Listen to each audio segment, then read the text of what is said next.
What's up, guys? Welcome back. What up? This is Hayden Schaap. I am going to be continuing my study today on the 7 Habits of Highly Effective People. We're going to be getting into something pretty exciting, which is mission statements. So I'm pumped about this one because I've personally been working on my own personal mission statement recently, and it's exciting to talk about this stuff because of how truly impactful it is when you start really diving into like the details of how to create a mission statement for yourself, what that actually means, and what the benefits are of being able to orient your life so that you have a true north, guidance and direction. Covey uses this terminology a lot, or this analogy, that we're not in need of a roadmap because roadmaps are only good for certain use cases. Instead, we are in need of a compass, something that directs us and orients us to true north. So I like that analogy like a lot, because essentially what that's saying is, like, if you can have a compass, you can navigate any terrain. If you only have a map, then it's situational, and what worked before won't always work in the future. But if you can base your life and the tenets of your life off of how you are operating and navigating with the true north compass, that's when you have the ability, the capability to be effective, even amidst and especially in times of change. So I love how this really is applying to my goals in my career and my work right now, and my application with being able to like teach people how to do this. I'm seeing like some really cool, pretty impactful results, immediate results from like output, but also just the meaningful aspect of people's relationships and how it changes when you apply what we're about to talk about today. So on the rest of my channel, I've been doing a lot of the 7 Habits stuff and reading and studying with the intent to teach, which is the whole purpose of why I even started doing this. And I am grateful if people follow along, like and subscribe on YouTube, and follow and download this stuff on Spotify and Apple and Stitcher. Leave me a review if that is something that you would like to do, or if you find value from this. Mostly this is for me so that I can ingrain these concepts, because I'm already studying this stuff, so I figured I might as well force myself to make sure I'm really paying attention, and the way that I'll be able to do that is make it public, so that I really have to study with the intent to teach, even though I'm learning along the way. And I've read 7 Habits and much of Stephen Covey's work, but I've read 7 Habits specifically about 30 times or so. And so we're really diving deep into the first creation. It's interesting because I'm catching stuff that wasn't as meaningful to me before that's meaningful to me now because of how it applies. And it's just it's a lot of fun to like dive into this. Okay, let's get into the book itself here. Our next thing we're going to talk about is a personal mission statement. So the most effective way I know to begin with the end in mind, and we're on habit 2, right? Habit 1 is you're the creator, you are the programmer, you have the ability to create out of your life what you want. Habit 2 is, so habit 1 is I'm the programmer. Habit 2 is I can write the program now, and this is how to do it. It's the most effective paradigm that will help us write the program well, is to identify what we value most and make sure those values stem from true principles, true unchanging principles, so that we have a rock solid bedrock foundation. And then make a written constitution that embodies our unique contribution, our imagination, and what we want to create for our future, but it's the guiding tenets and principles of our life. That's what a personal mission statement is. And habit 3 is going to be about bringing those things into reality based off of our most key roles, and actually the execution phase of taking that personal constitution or the goal or whatever you're using the first creation process for, and fundamentally being able to actually bring that into the physical world in the second creation through the habits and the discipline of effective management of yourself. Habit 2 is all about personal leadership, right? So that's the best way to be able to buy into that personal leadership is actually define the way that you want to lead your own life, right? Lead first yourself. The most effective way that I know, this is Covey speaking, the most effective way that I know to begin with the end in mind is to develop a personal mission statement. So what is that? He says, or philosophy or creed. It focuses on what you want to be, your character, to do, your contributions and achievements, and on the values or principles upon which being and doing are based. So the way we actually can begin with the end in mind is like based off of these kind of right brain exercises, like the eulogy, where you put yourself in your own funeral and you identify like what do I want people to be saying about me. That's a powerful way to identify what you value most and the true principles that matter most to you based on your needs as a person. And then the personal mission statement is the thing that orients you towards your values stemming from truth, your true principles, which can be your guiding star. Personal mission statement or philosophy or creed. It focuses on what you want to be, so your character, your contributions and achievements, what you want to do, and the values and principles upon which being and doing are based. Because each individual is unique, a personal mission statement will reflect that uniqueness, both in content and form. My friend Rolf Kerr has expressed his personal creed in this way. So here's an example of a mission statement. And these can take many forms. I'm in the process of mine, so mine's a very long document, but I've boiled it down to some cool ideas that I'll share with you here in a second. This is an example. Succeed at home first. Seek and merit divine help, which is cool. Never compromise with honesty. Remember the people involved. Hear both sides before judging. Obtain counsel of others. Defend those who are absent. I love that. Be sincere yet decisive. Interesting. Develop one new proficiency a year. Plan tomorrow's work today. Hustle while you wait. Maintain a positive attitude. Keep a sense of humor. Be orderly in person and in work. Do not fear mistakes. Fear only the absence of creative, constructive, and corrective responses to those mistakes. This is, again, Covey speaking now. This line for me is like really powerful. The idea that this focuses on, okay?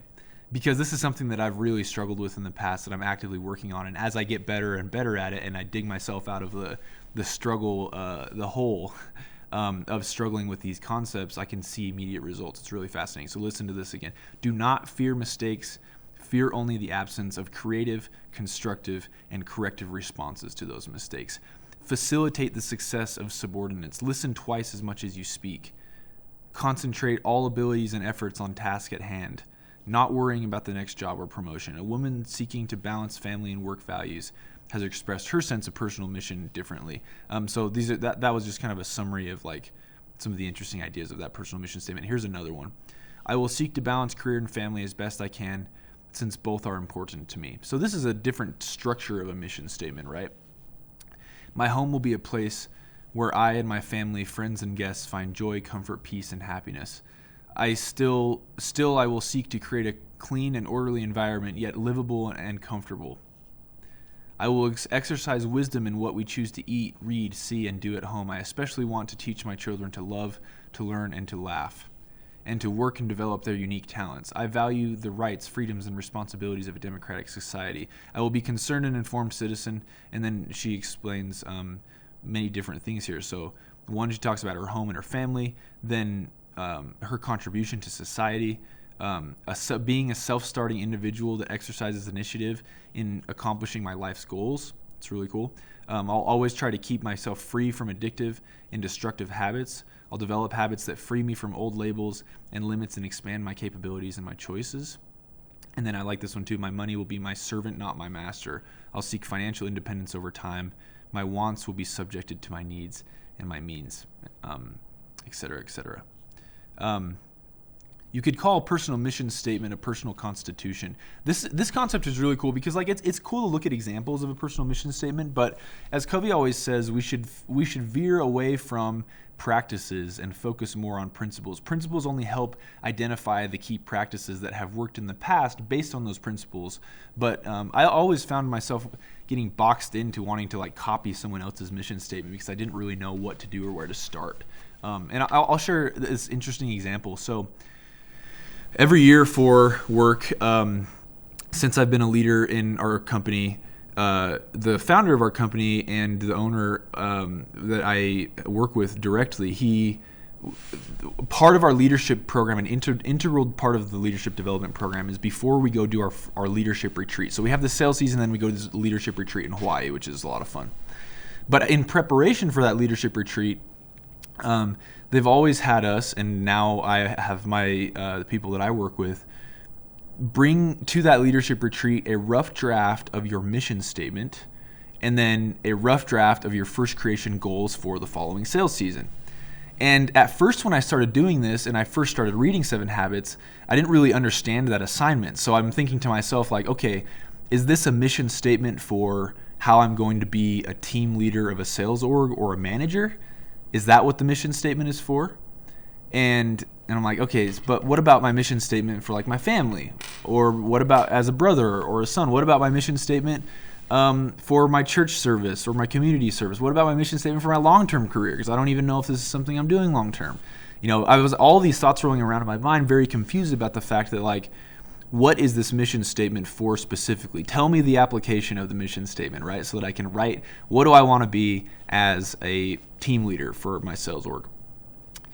It dawned on me, though, shortly thereafter, as I really started to dive into 7 Habits, which was also part of the assignments to come prepared with, is that when you only focus your mission statement that is supposed to be your life's constitution on one aspect of your life or one defining myopic role, you break yourself against the principles of the mission statement. So I was like, man, I would get so frustrated thinking, like, this mission statement thing is tough because I don't really know what type of manager I am going to be or I'm capable of being. This mission statement thing is really tough because, like, what is it for? What if I make goals in my team, being a team leader, but then I'm like neglecting my other stuff that's important to me? Like, I don't understand, right? When you think about it in a myopic view of the role of a individual role or even only a set of roles, you break yourself against the principle of a written constitution. If your constitution for your own personal life is based off of the things that you value most, and you've identified those things by going to the end, to the funeral experience and saying, or some people will do this like approaching the judgment bar of God and saying, what was my life, right? You break yourself against the principles of finding and really identifying true meaning and value in a written constitution like a mission statement if your view is only myopic in focus. Today I'm a team leader, tomorrow I might not be. So that mission statement's not a governing constitution for my life because it inherently is changing based off of the role, my stewardships and my responsibilities, right? So instead, like, this just dawned on me that, like, no, this is the thing that embodies me as a person, that embodies who I am at my core, my unique contributions. And so as I really started to discover that, it really helps me to have structure, but I started writing this stuff out. And lately I've been really freehanding it. And there's a couple things that have stood out to me as I've been going over, like, what is my unique mission? And I work on this frequently, but I basically, when I start building out my mission statement, now I'm getting into some application here, but when I start building it out, it's really helpful for me to just, like, start jotting down thoughts. And I start thinking to myself, like, based on my eulogy exercise that I've done, what do I value most, like, as a human being? What things, like, really, really hit home to me when I think about, like, when I future pace myself and say, like, at the end of my life, what I want, what's the common thread that I want to be talked about?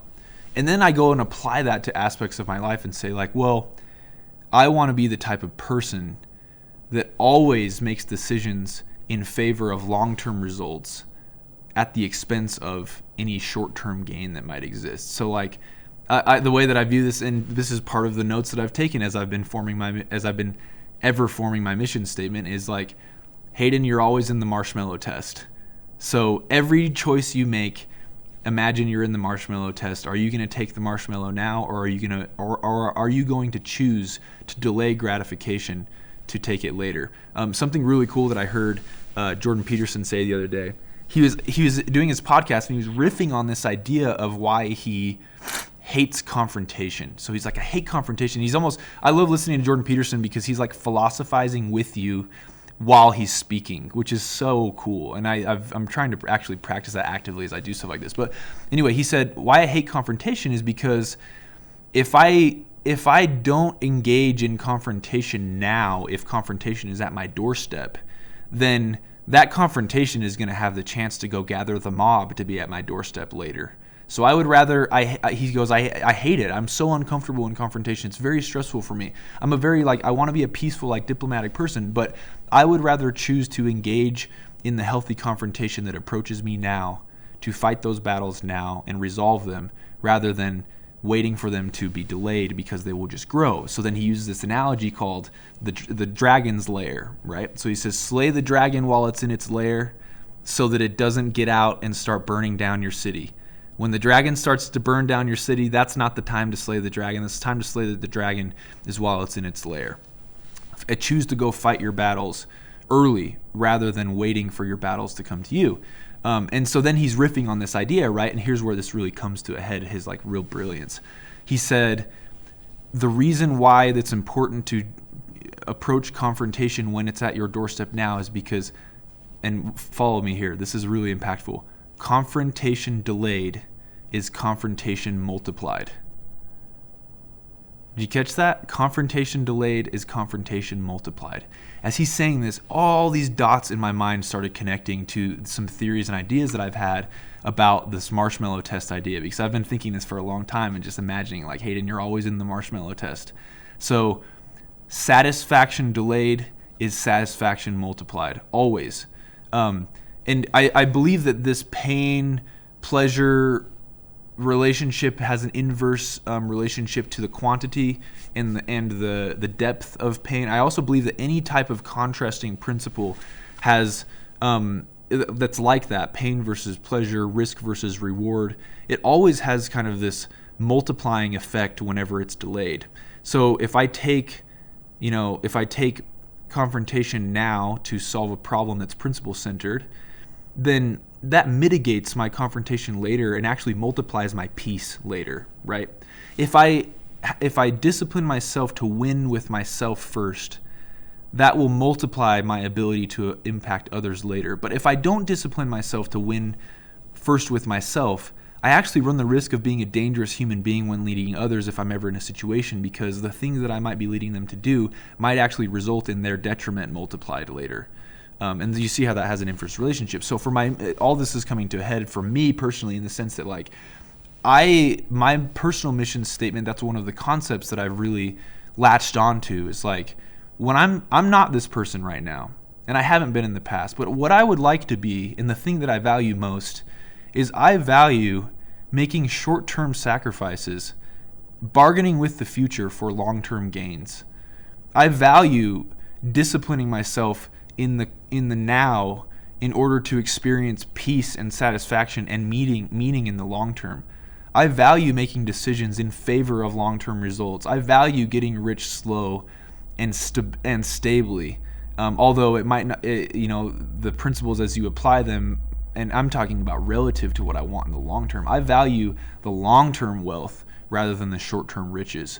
And some might view certain things and choices that I make as like having that short-term gain, but in reality, I'm always actually just building my capacity for short-term gains consistently drawn out, which actually result in playing the long game. So anyway, I've latched onto this idea, and as I was thinking about this phrase came into my mind based off of what Jordan Peterson said. And this is now written in my constitution as part of my mission statement. I have a bunch of notes on the things that I like, the concepts that I'm trying to boil down in this large document. But then whenever I solidify something like, that resonates with me, like that's accurate, it's this as part of my mission statement, is gratification delayed is gratification multiplied. And what this embodies for me is this idea of making the right choice in all of the marshmallow test decisions that you have, and always delaying.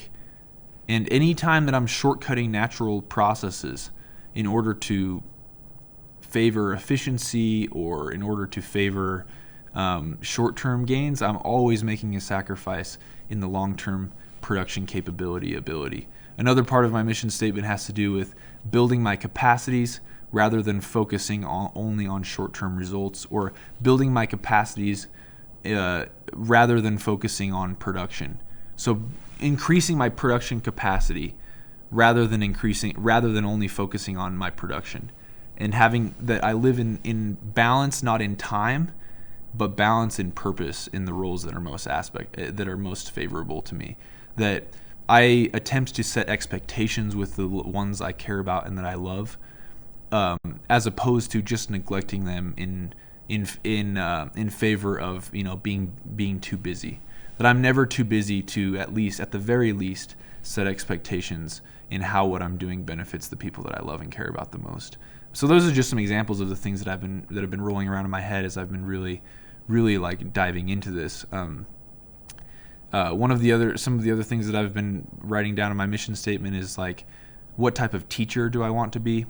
I had this kind of epiphany a few years ago that I think one thing that is really part of my unique contribution on this earth is the ability to be able to like see processes and how they worked and dissect them. So take a result and understand what the natural law was or that occurred in order to get that result. And so for that, I came up with this phrase. But so like I value being able to have like massive like results, right? Because I'm able to understand how those things work naturally as I put time and effort into it, and dissect those principles and processes. It makes me just want to go apply them and just freaking dominate in like aggressively on a large scale in the things that I'm doing, because I'm also a competitive person. So I thought, like, how does this fit into like my unique, because I'm competitive for a reason. Like there has to be a reason that the way that I was raised and how like my tenacity can contribute to building others and building, the kingdom of God, or building organizations with true meaning and purpose, and actually leaving like a legacy that truly benefits people in that way. So like, how does that play into it? And I thought my part of what I would like to do in life is to teach true principles to the masses, tenaciously teach true principles to the masses. But then I thought, like, oh, that's empty though, because if I talk on, like, let's say I do this consistently for 10 years, and in 10 years' time I have like a following of a few thousand people that are like listening, that like actually get benefit from the things that I'm talking about. But if I'm only talking behind a screen and I don't actually get to interact with anyone, that freaking sucks. So I was feeling like, okay, if I can tenaciously teach truth to the masses, like, and have an impact on a mass scale in that way, what does that mean for like the individual people in my life? Because life is by nature interdependent. You can't just talk to a screen or write books or whatever without actually, that's not meaning or fulfilling. So then this phrase popped into my mind that I've been kind of working on and tweaking gradually, which is, so teaching truth to the masses, and living truth in ministering to the one. The one being like in caps, the one meaning whoever that one person is. And the reason why that's part of my mission statement is because of this thing that I heard, and I don't remember quite who said this actually, that, well, first of all, I know Joseph Smith said something along the lines of, if my life is of no value to my friends, my life is of no value at all. So my life is only valuable if it is valuable to my friends. And then Covey talks about a quote, I don't remember if he said it or somebody else, where he said that it is better to waste and wear out our lives in service to the one than to the masses. And so that's why, like, I like that dichotomy in my mission statement. My mission statement is full of dichotomies. Like when I get to the point where I talk about like who I am, it's full of these dichotomies,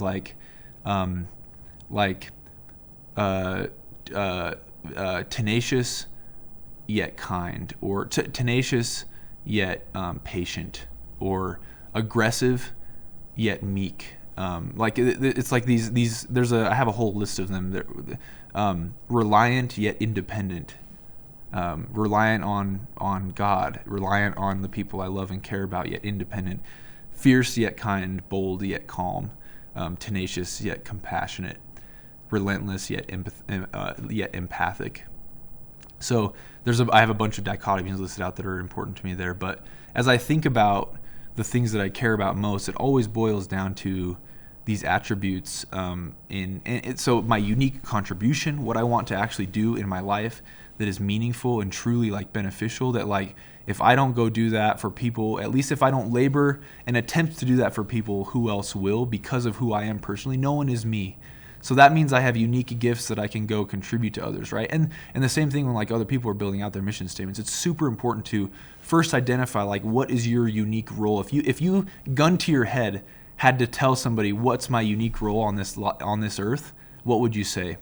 And if you ask that question and then just pay attention to the little inklings of thought, the urges, what does Napoleon Hill say? The impulses of thought. If you pay attention to those, you'll have some answers. So that's who am I at my core, and what is my unique mission on this earth? And then from there, build out tenets by which you will live, and who you will be in that will guide you in every situation. They guide you in business. They guide you in how you manage your finances. They guide you in your relationships. They guide you in who you are as a person and in every decision you make. And then Covey talks about, he doesn't say this in the book, but he does talk about this in some of his seminars that I've listened to, where he says a personal mission statement or a personal constitution is supposed to be written with the intent to never change. Although it will change, when you write it as a concrete document with the intent to never change, born out of your unique identity and your unique mission that is unchanging, that is how you write a guiding star, true north principle mission statement for your life. This activity for me went from being boring and not meaningful and me not understanding it, breaking myself against the principles of the personal constitution of personal leadership, to being the most impactful thing that I've done in my life. Since deciding that I was going to go serve a mission for my church. It has literally been the most impactful thing that I've done for my life, and has brought really, really powerful meaning. And especially that meaning has been relevant to me and has made itself manifest of how actually powerful it is in times of hardship. It's easy to see how this is cool and meaningful, or at least it's easy to do when things are good, but it's so much more readily apparent how impactful building out a personal mission statement is and how urgent it is to do when in times of crisis. You can't afford not to do it. It's like if you're driving on empty, you can't afford not to get gas. You don't have time not to. That's how I feel about it. So thanks for watching today, guys. I got to jump on a call, but I appreciate you following along with my study. There wasn't much studying here except for me just talking. But hopefully this is helpful in the concepts of a mission statement. And I'm going to go dive into this a little bit more on my next one. And so we'll see you guys on the next one. Like and subscribe if you like this. If you feel like someone could benefit from this, please share it with somebody. I think that would be awesome in all of the platforms that you like. And I'll see you guys on the next one.